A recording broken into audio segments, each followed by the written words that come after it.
YouTube, it is me, Mike, back with my Crown Victoria. This is winter mode. Got the push bar on, got the black covers. For those of you who knew, I had 20% tint on the front windows, had to get those redone because I got pulled over and I didn't take care of it, so I got 2 tickets because I'm stupid. I made a stupid mistake. So I have 45% on the front windows now, plus the solar tint, which makes it like 30 something, 38, I don't know. 20/20 on the back window, 20% on the rear window, 5% eyebrow. I'm just going to talk about this video of these cars, and when people buy these cars, you know, some people modify them, they J-mod them, they make them cool with the exhaust and the intake and the rims and whatnot. Try to make it into a Marauder, but you know, I mean, those cars got to be like well-maintained cars.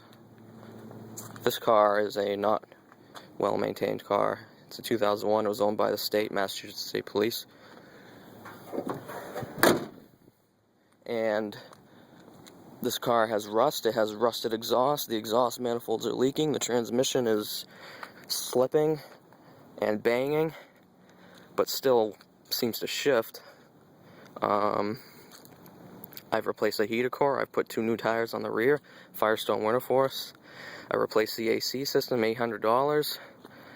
I mean, I'm already over $1,000 into this car. I bought it for $2,450. There's not much value to these cars, so I mean, you really gotta think about it when you buy this car. I'm at that point of where I'm just like, you know what, I'm gonna drop my dreams about J-modding the trans and doing all that crazy crap with the exhaust.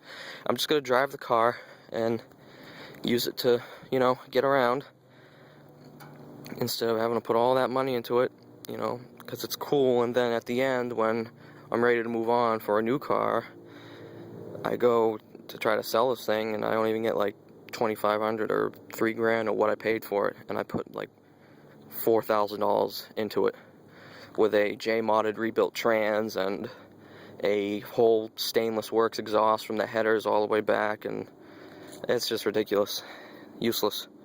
So, you know, honestly, I made the mistake of buying an older Crown Vic because it was cheap, and I was like, oh, cool, cheap car. I mean, these things are reliable, but, you know, I should have went with an 05 and up just because they're newer and a lot of the bugs were worked out of them. I mean, from what I heard, 98 to 2002, or maybe even to 2003, there was a lot of bugs with these cars, I guess. Well, not a lot, but just like bugs with the transmission and such, and maybe the plastic intake. And I'm sure there's a lot of other things, like the fuel problem. This car has a problem when it's cold. The fuel, I go to start it, and the fuel pump sounds weak and intermittent, so it's not working right, so I have to prime it 500 times. But in weather like this one, it's like 40, 50 degrees, it starts fine. No priming needed. But anyways, so back to what I was saying. You guys gotta be careful. If you look for a Crown Victoria, you really gotta, I really suggest getting a newer one, unless you find one of these that are used by a, I don't know, like a supervisor or a detective, something like that, something that's not used by state, or a sheriff's car. Sheriff's cars, I heard, are really good, but if you're gonna buy a used cop car, really be careful. Really be careful. You gotta think about, these things get beat every day. They are running every day, all night. They're great cars, don't get me wrong. They're really strong, and for this car to be still running and alive after going through the Massachusetts State Police, quite amazing.